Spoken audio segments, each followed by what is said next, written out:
guys, I'm here today to kind of hopefully show you something that might become of interest, and I won't be able to follow up with you for about a month, but hopefully it all works out and it could be something you guys could do. When I shot with my Canon 70D before I switched to Sony, and which I'm still shooting Sony, and that's my primary camera.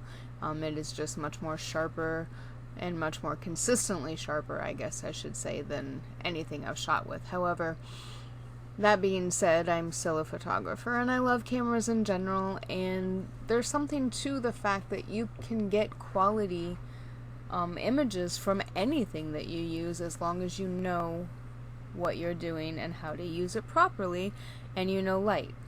So with that also being said, I kind of was on the Facebook marketplace just kind of thumbing through because I thought it would be great to have a series of entry-level DSLR cameras that people can use and aren't very expensive, but to show you that they can get just as good of images that you get from anything else. Now, the Sony a6000 that I use is supposed to be the Sony entry level, but it is, let me tell you, it is not entry at all. It is amazing and it produces amazing results. But as far as price point, I did a search and I was only going to get a camera maybe no more than 5 or 6 years old. Found one that was actually produced in 2014, the same as the a6000. So kind of a neat comparison, but it was Canon's entry level, the T5, still an 18 megapixel camera, so you still can get the quality and the megapixels and the resolution to get some pretty amazing prints. And I actually got a really good deal. It was under $200, it was barely used, somebody used it for a photography class in school, and they didn't need it anymore. They literally only shot it like maybe 8,000 times on the shutter count. I think it was exactly 8,001 when I looked at it. But since with my other Canon, I had gotten rid of all my lenses, all my Canon lenses, and the Yongnuo lenses that I had purchased for it. I had done some reviews with those lenses, which I'll link in my description of this video, which I was pretty impressed with. They were prime lenses, and they were very, very nice. You had to, take your time, not go so quickly. The focus was just a little bit slower, but nothing really noticeable. But loved the lenses. I just didn't have them anymore. So when I purchased this one, it was, like I said, under $200, came with a kit lens. I didn't want to use a kit lens. So I started looking on eBay, which I'm going to go to now, and kind of show you exactly what I typed in and what I found. Now, mind you, when I bought these lenses before for my 70D, I spent close to $200 for each lens. The cheapest one was the 50, and that was like $70. And I still have the 50, actually. That was one I didn't sell. So I did do a test shoot the other day with that with some beauty headshots. But I sold my 85, accidentally broke the 35, that's another story. Dropped it on the floor pretty hard, and yeah. But even at the price point I spent then, I wouldn't hesitate to have bought new ones for this, because I would keep it around. I would do comparison tests and show you what you can do with these cameras and these lenses. But I decided to go onto eBay. I knew I wanted the prime lenses. That's what I usually work with. I have the 50 already, so I was going to replace the 35 and the 85. And I know that someone had mentioned the 100, which if I had kept my Canon 70D, I was going to get and do a review on that. So I started with the 100 just out of curiosity to see how much it actually was. So typed in Yongnuo 100mm for Canon. And what comes up is normally what you would see, a price point that is expected, that is advertised. $164 is about right.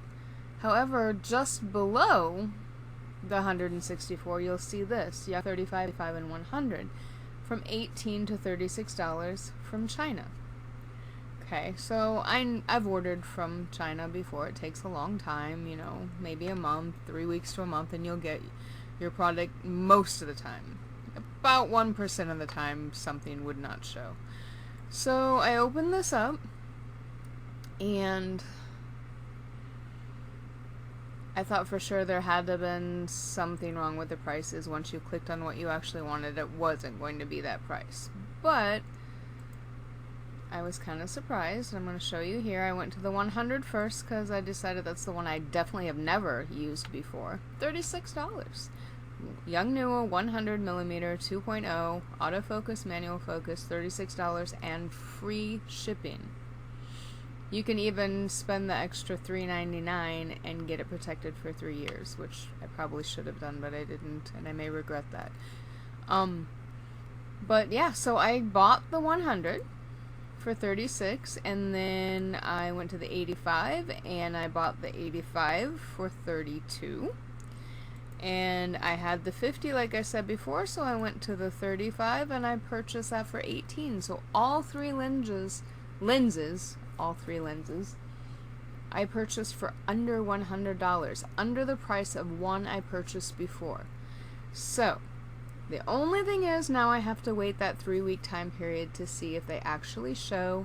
I'll do unboxings. I'll make sure that is actually the item that I receive, that it shows in this picture. I've seen the lenses before, so I know what they look like. I know how they feel and handle.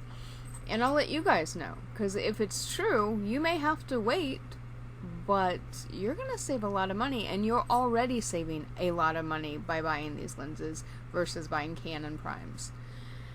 So, anyway, I will update you guys in about 3 weeks to a month and let you know how it turns out, but I went ahead and purchased all three lenses so that I could do a lot more videos for you guys using the Canon Rebel T5. I might in the future get the next level that they have, which would be the T5i or T6i, and see how that performs as well. And I've already used the D70, and that's what I switched to Sony for, which I will never switch from Sony completely. I absolutely love my camera, and if I do anything, I'm going to go up to the A7 III by Christmas time and add that to the collection. But hey, a camera sometimes is just a camera. It's your tool. You can get amazing stuff, and people don't know that you only paid, would I pay under $200 for a DSLR camera that can produce amazing results? Alright, thanks. Like, subscribe, and I'll update you as soon as I figure out if this was real.